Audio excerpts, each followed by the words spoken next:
सभी बच्चों को नमस्कार। हम लोग गाउस के नियम के उपयोग पढ़ रहे थे।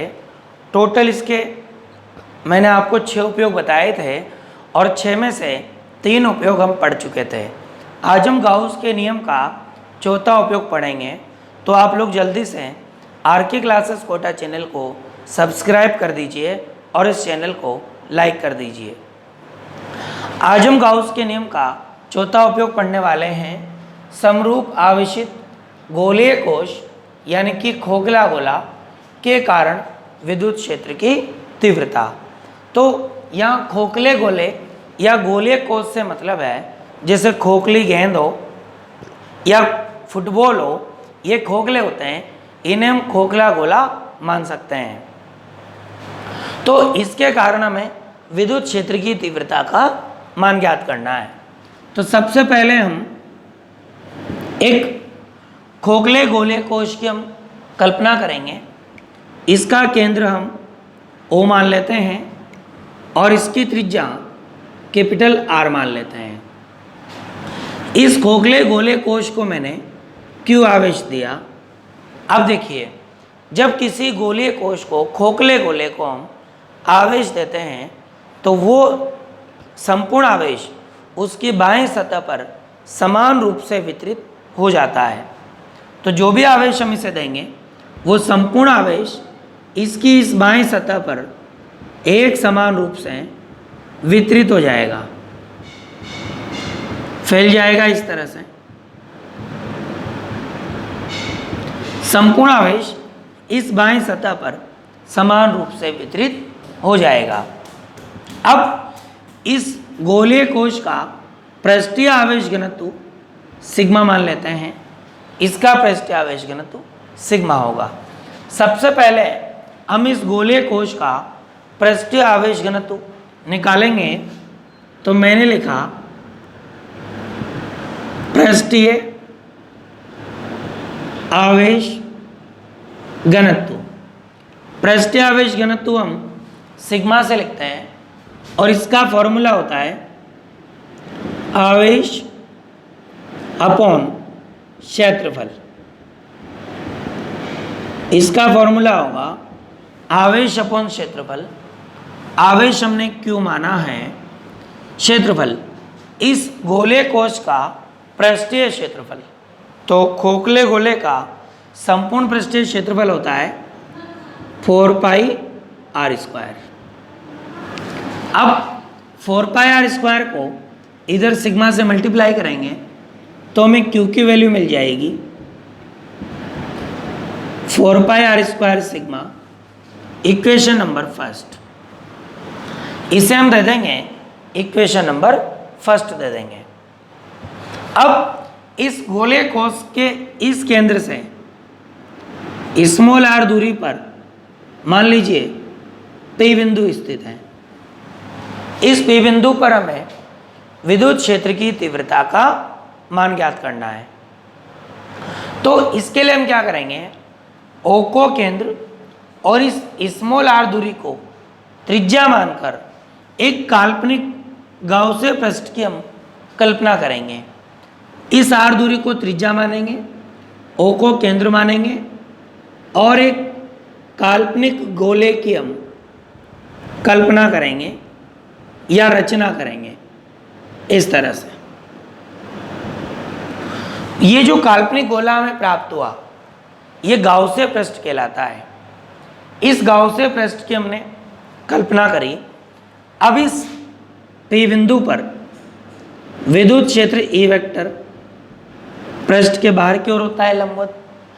पृष्ठीय क्षेत्रफल ds वेक्टर भी पृष्ठ के बाहर की ओर होता है लंबवत। अब ये दोनों समान दिशा में प्राप्त हुए हैं हमें, तो थीटा = 0। दोनों के बीच का कोण हमें 0 डिग्री प्राप्त होगा। अब यहाँ पर हमारे पास 3 अलग अलग स्थितियाँ हैं। पहली स्थिति, जब P बिंदु गोलीय कोश के बाहर स्थित हो, जैसा अभी है इसमें। दूसरी स्थिति, जब P बिंदु गोलीय कोश की सतह पर हो। और तीसरी स्थिति, जब P बिंदु गोलीय कोश के अंदर स्थित हो। तो 3 अलग अलग स्थितियां बनती है। इनमें से हम पहली स्थिति लेंगे जब P बिंदु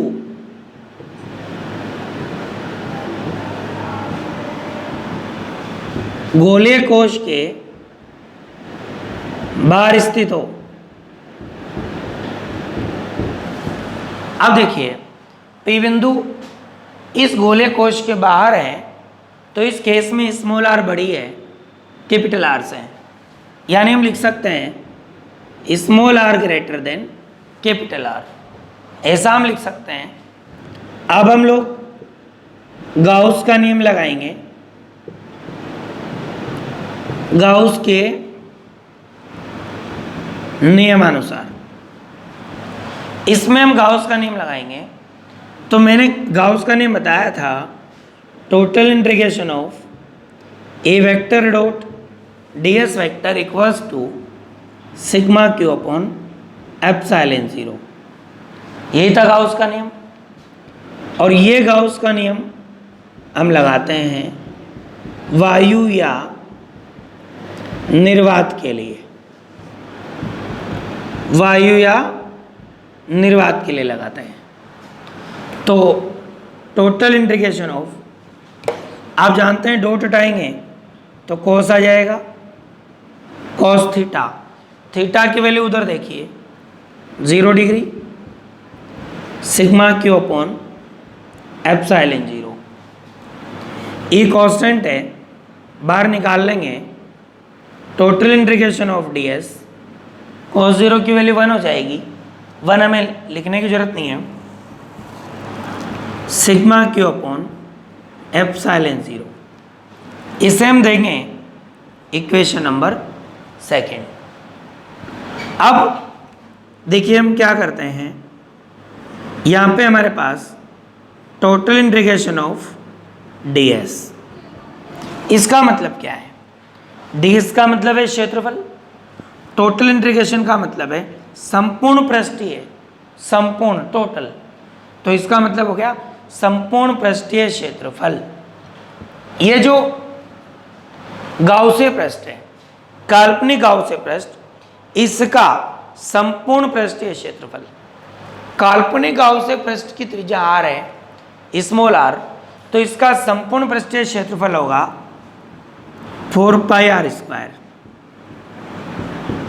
दूसरी बात सिग्मा क्यू, सिग्मा क्यू का मतलब है कुल आवेश, काल्पनिक गाउसीय पृष्ठ के अंदर का कुल आवेश। तो इसके अंदर का कुल आवेश इसी आवेश के बराबर होगा कैपिटल Q, कैपिटल Q।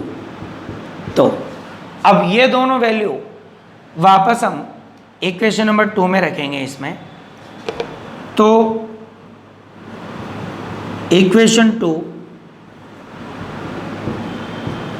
अब देखिए E,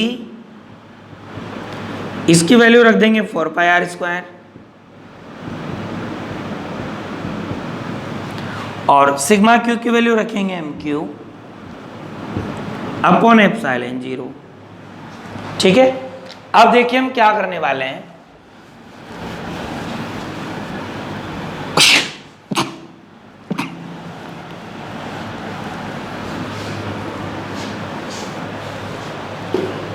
four pi R square upon में ले जाएंगे हम, ई बचेगा, E Q upon 4 pi R square upon में ले जाएंगे तो ये हो जाएगा 4 पाई एप्सिलॉन 0 आर स्क्वायर, यही होगा। अब हम जानते हैं E इक्वल्स टू, देखिए ऊपर हम 1 मान सकते हैं, तो 1/4 पाई एप्सिलॉन 0 क्या बन जाएगा, K बन जाएगा, K Q upon R square. तो एक फॉर्मूला तो ये आ गया K Q upon R square. खोखले गोले के कारण बाहर स्थित बिंदु पर विद्युत क्षेत्र की तीव्रता होती है K Q upon R square. Equation number 3, एक फॉर्मूला तो ये आ गया, लेकिन हम एक और फॉर्मूला लाएंगे, वो देखिए कैसे। अब आप देखिए समीकरण 1 में हमारे पास Q की वैल्यू क्या थी। समीकरण 1 में मैं इधर लिखता हूं समीकरण 1 से। अब देखिए समीकरण 1 में Q की वैल्यू थी, या यहीं पर हम लिख देते हैं समीकरण 1 से इक्वेशन 1 में Q की वैल्यू क्या थी। वहां पे Q की वैल्यू थी 4 पाई, इक्वेशन फर्स्ट में आर स्क्वायर सिग्मा। ये हमारे पास Q की वैल्यू थी इक्वेशन फर्स्ट में। अब ये Q की वैल्यू हम यहां पुट कर देते हैं, इसमें करके देखते हैं। Q की value 4 pi R square sigma upon में ऐसा कैसा लिख लेंगे, ये ऐसा कैसा लिख लेंगे अपॉन में। अब देखिए क्या कैंसिल हो रहा है, 4 pi cancel, sigma upon epsilon 0, और यहां बच गया R square upon R square, R square upon R square. ये वैल्यू आ गई हमारे पास इक्वेशन नंबर 4। तो हमारे पास गोलीय कोश के कारण बाहर स्थित बिंदु पर विद्युत क्षेत्र की तीव्रता का फॉर्मूला आ गया, equals to sigma upon epsilon 0 R square upon R square. एक फॉर्मूला ये भी होता है के क्यू अपॉन आर स्क्वायर, दोनों ही इसके फॉर्मूले होते हैं। अब मैंने आपको इसका पहला केस, अब इसका सेकंड केस ये था कि ये पी बिंदु इस गोले कोश की सतह पर हो, यानी इसकी सतह पर हमें तीव्रता ज्ञात करनी हो, तो कैसे करेंगे। मैं सेकंड कंडीशन लेता हूं, जब पी बिंदु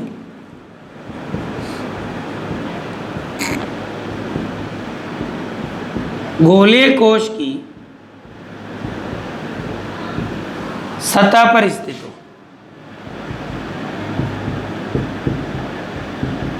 ठीक है, तो अब देखिए पी बिंदु कहां पर है, सतह पर। हम सतह पर ले आते हैं, तो ये काल्पनिक गाउस पृष्ठ हटाएंगे हम सबसे पहले। ठीक है, पी बिंदु को हम उठा के सतह पे लाएंगे, तो इसे हटा देते हैं हम, और ये पी बिंदु यहाँ पे आ गया, ये लीजिए पी बिंदु सतह पे आ गया। अब आप देखिए पी बिंदु सतह पे है, तो इस केस में दोनों दूरी बराबर है, यानी हम लिख सकते हैं स्मॉल आर बराबर कैपिटल आर। अब अगर हम स्मॉल आर दूरी को त्रिज्या मान लें और एक काल्पनिक गाउसीय पृष्ठ की कल्पना करें, तो वो काल्पनिक गाउसीय पृष्ठ भी इसी गोलीय कोश के ऊपर आएगा, क्योंकि त्रिज्या बराबर है, इसलिए इसका गोला भी इसी के ऊपर आएगा। तो हम एक काल्पनिक गाउसीय पृष्ठ की कल्पना करते हैं, उसे अलग से प्रदर्शित नहीं करेंगे हम, क्योंकि वो भी इसी के ऊपर ही तो आएगा। और इस पी बिंदु पर ये विद्युत क्षेत्र ई वेक्टर की दिशा, ये पृष्ठीय क्षेत्रफल ds वेक्टर की दिशा, दोनों समान दिशा में है, तो थीटा इक्वल्स टू 0 डिग्री। ये सेकंड केस हो गया हमारे पास, सेकंड केस का ये डायग्राम हो गया। अब चूंकि एक बार हम पूरा डेरिवेशन कर चुके हैं, इसलिए हमें दोबारा वापस पूरा संपूर्ण डेरिवेशन करने की जरूरत नहीं है। अब हमें डायरेक्ट ही शॉर्टकट काम कर देंगे। कैसे? इस केस में स्मॉल आर किसके बराबर है, कैपिटल आर के, तो स्मॉल आर की जगह हम क्या रख देंगे, कैपिटल आर। स्मॉल आर की जगह क्या रख देंगे, कैपिटल आर। स्मॉल आर की जगह कैपिटल आर रखेंगे तो सतह की तीव्रता प्राप्त हो जाएगी। देखिए ये तीव्रता कहाँ की थी? गोलीय कोश के बाहर की। तो बाहर के लिए हम आउट लगा देते हैं, ए आउट, ए आउट, बाहर के लिए आउट। अब पहले में, अब हमें सतह पर तीव्रता निकालनी है, तो हम लिखेंगे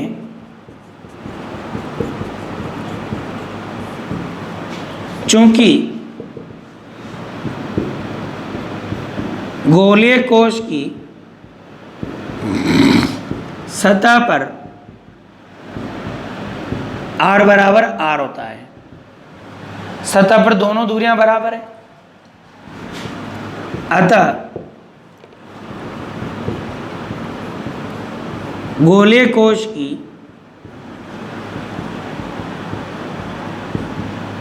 सतह पर विद्युत क्षेत्र की तीव्रता। अब देखिए सतह पर तीव्रता निकाल रहे हैं हम, तो ई एस लगा देंगे, एस मतलब सरफेस, सरफेस मतलब सतह। अब कैसे निकालेंगे? ये इक्वेशन कौन सी है? 3। तो हम यहां लिख देते हैं, समीकरण 3 से सतह पर तीव्रता निकालेंगे, तो ई एस लगा देते हैं, एस मतलब सरफेस। अब करना क्या है? समीकरण 3 ये रही, इससे तीव्रता निकालेंगे, और करना क्या है? स्मॉल आर की जगह क्या लिख सकते हैं? Capital are. तो स्मॉल आर की जगह कैपिटल आर लिख देंगे हम, यानी के क्यू स्मॉल आर की जगह हम क्या लिख देंगे? कैपिटल आर, स्क्वायर का स्क्वायर। ये तीव्रता आ गई सतह की। एक काम और कर सकते हैं, समीकरण 3 में रखी है हमने वैल्यू, 4 में भी रख सकते हैं, तो 4 में भी रख के देख लेते हैं। तथा समीकरण 4 से E surface sigma upon epsilon 0 R square. देखिए यहाँ स्मॉल आर है, स्मॉल आर की वैल्यू क्या रख सकते हैं? कैपिटल आर, स्क्वायर का स्क्वायर लगा देंगे, ए एस। अब देखिए आर स्क्वायर से आर स्क्वायर कैंसिल, क्या बचा? सिग्मा अपॉन एप्सिलॉन 0, ये लीजिए। तो अच्छे से याद रखिएगा, गोलीय कोश की सतह पर विद्युत क्षेत्र की तीव्रता होती है के क्यू अपॉन आर स्क्वायर या फिर सिग्मा अपॉन एप्सिलॉन 0। ये दोनों फॉर्मूले हमें अच्छे से ध्यान में रखने हैं। अब हम बात करेंगे गोलीय कोश के अंदर की, सतह के बाहर हो गया, सतह पे हो गया। अब गोलीय कोश के अंदर की हम बात करके देखेंगे।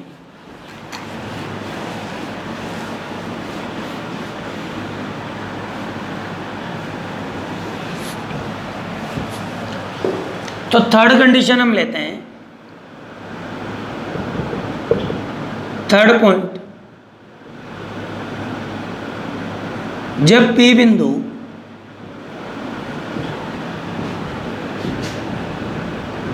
गोलीय कोश के बाहर स्थित हो, अंदर लेंगे हम, गोलीय कोश के अंदर स्थित हो। अब ये P बिंदु इस गोलीय कोश के अंदर लेंगे हम, तो चलिए लेके देखते हैं।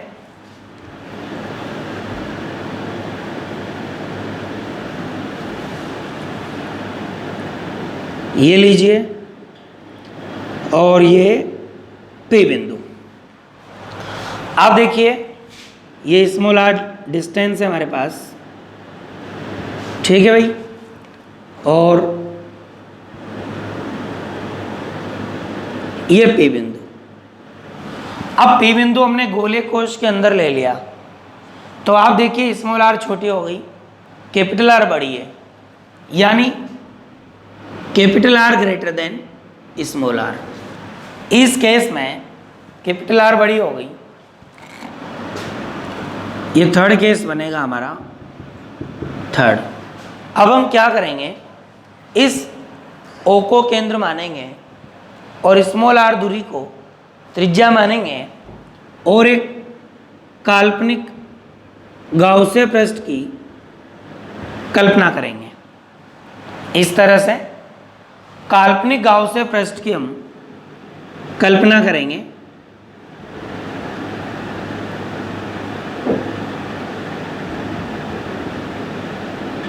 इस तरह से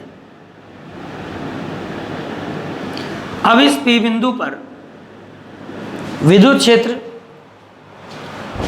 ये P बिंदु इस गोलीय कोश के अंदर है और गोलीय कोश के अंदर कोई आवेश नहीं है, अंदर आवेश नहीं है, इसलिए अंदर विद्युत क्षेत्र की तीव्रता भी नहीं होगी, शून्य होगी, यानी अंदर तीव्रता 0 होगी, जबकि पृष्ठीय क्षेत्रफल ds वेक्टर बाहर की ओर होगा। तो इसका वर्णन लिख देंगे हम पहले, और फिर हम इसके अंदर भी हम गाउस का नियम लगाएंगे। गाउस के नियमानुसार, गाउस का नियम था total integration of E vector dot ds vector sigma Q upon epsilon 0, और ये नियम लगाते हैं हम वायु या निर्वात के लिए, वायु या निर्वात के लिए। अब आप जानते हैं total integration of E ds, dot हटाएंगे तो cos थीटा आ जाएगा सिग्मा क्यू अपॉन एप्सिलॉन 0। ठीक है, अब देखिए, परंतु अब देखिए क्या होगा,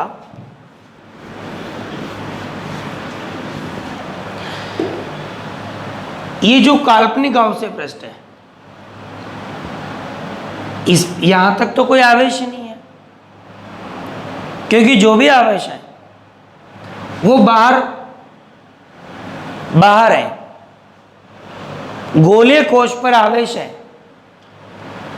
लेकिन अंदर वाले काल्पनिक गाउसियन पृष्ठ के अंदर कोई आवेश नहीं है। इस कारण अंदर विद्युत क्षेत्र की तीव्रता 0 होगी।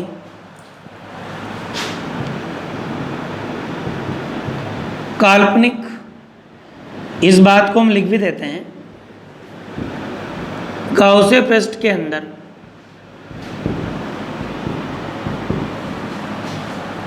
कोई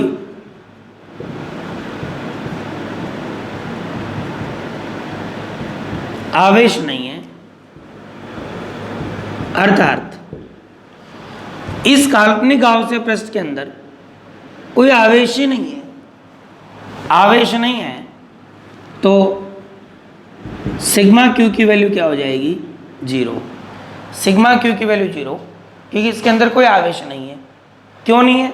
क्योंकि जो भी आवेश है वो तो बाहर है, काल्पनिक गाउसियन पृष्ठ खोखले गोले पर है, इस गाउसियन पृष्ठ के अंदर तो नहीं है, तो कुल आवेश 0, यहां रख देते हैं हम 0।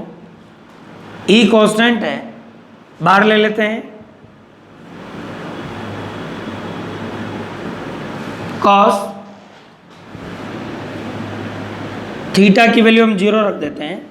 यदि ई अगर इस डायरेक्शन में है, ई वेक्टर, तो थीटा 0 होगा, तो सिग्मा क्यू की वैल्यू 0, एप्सिलॉन 0, ई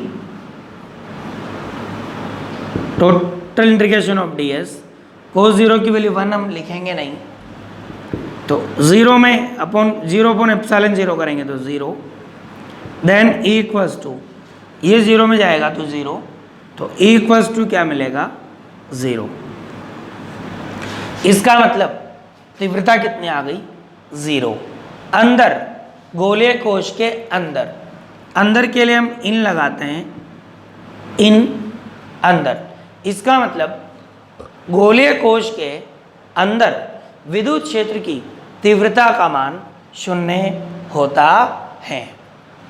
तो हमने तीनों जगह तीव्रता निकाली, गोलीय कोश के बाहर, गोलीय कोश की सतह पर और गोलीय कोश के अंदर। तीनों स्थानों पर हमने तीव्रता निकाली। अब हम इसे ग्राफ में डिनोट करके देखते हैं, ग्राफीय रूप में। तो हमें कैसा ग्राफ मिलेगा?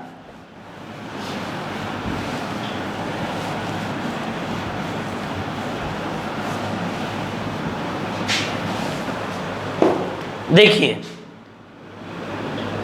ये हमारे पास एक्स अक्ष, ये एक्स अक्ष मान लेते हैं, ये वाई अक्ष मान लेते हैं, ठीक है, ये एक्स अक्ष। अब ये जो एक्स अक्ष है, इस पर हम दूरी ले लेते हैं स्मॉल आर, और ये जो वाई अक्ष है, इस पर हम तीव्रता ले लेते हैं ई, विद्युत क्षेत्र की तीव्रता वाई अक्ष पर ले लेते हैं ओ। अब हमारे पास तीन अलग अलग स्थितियां थी। पहली स्थिति, गोले के अंदर, जैसे मान लीजिए यहां गोले की सतह है, गोला यहां तक आ रहा है, तो सतह पर r बराबर r था।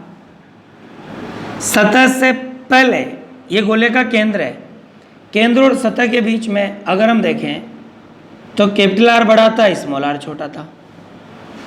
और अगर हम बाहर देखें, सतह पे r बराबर r था, गोले के अंदर कैपिटल R बड़ा था, सतह पर दोनों बराबर थे, और बाहर स्मॉल r बड़ा था कैपिटल R से। और ये लाइन मैंने मान ली सरफेस गोले की सतह। अब गोले कोश के अंदर विद्युत क्षेत्र की तीव्रता 0 आई थी, इसलिए अंदर हम कोई ग्राफ नहीं बनाएंगे। E = 0, ये गोले का केंद्र, ये गोले की सतह, तो ये गोले के अंदर का भाग हुआ। और गोले के अंदर तीव्रता कितनी आई थी? 0। इसलिए अंदर हम कोई ग्राफ नहीं बनाएंगे। क्यों? क्योंकि अंदर गोले के अंदर तीव्रता 0 थी। ठीक। उसके बाद ये सतह है, सतह पर तीव्रता अधिकतम हो जाती है, मैक्सिमम हो जाती है। तो मान लीजिए ये मैक्सिमम है, ES, S मतलब सरफेस। अब हमें पता है सरफेस पर तीव्रता कितनी आई थी, ये सतह पर तीव्रता आई थी KQ/R²। ये तीव्रता सतह पर आई थी, ये मैक्सिमम यहां तक। अब सतह से बाहर जब हम जाते हैं तो तीव्रता का मान घटता जाता है, यानी हमारा ग्राफ इस तरह से डाउन फॉल होएगा। इस तरह से हमारा ग्राफ डाउन जाएगा।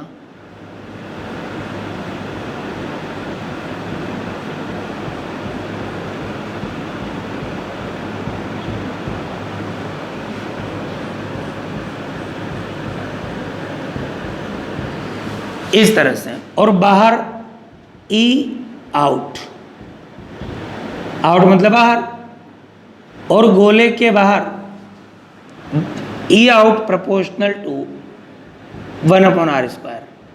गोले के बाहर तीव्रता दूरी के वर्ग के व्युत्क्रमानुपाती होती है, और ये अंदर।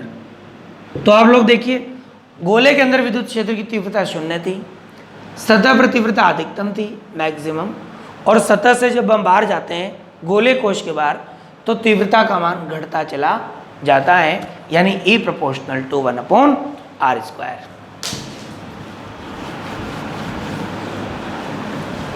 तो ये था हमारे पास गाउस के नियम का चौथा उपयोग। देख सकते हैं आप, ये पूरा ग्राफ देख सकते हैं। ये गाउस के नियम का चौथा उपयोग था। आप लोग इस वीडियो को बीच में रोक रोक करके आप देख सकते हैं और इसे अपने रजिस्टर में उतार सकते हैं, नोट्स आप लिख सकते हैं, और कहीं अगर वीडियो ज़्यादा आगे निकल जाए तो आप वापस बैक करके नोट्स लिख सकते हैं, नोट्स बना सकते हैं। तो बच्चों जुड़े रहिएगा, आपकी 12th की तैयारी अच्छे से हो जाए। कल फिर मैं गाउस के नियम का 5वां उपयोग लेकर के आपके बीच में आऊँगा। तब तक धन्यवाद। वीडियो चैनल को सब्सक्राइब कीजिए और वीडियो को शेयर जरूर कीजिए ताकि और भी अधिक से अधिक बच्चों का फ़ायदा हो सके। Thank you.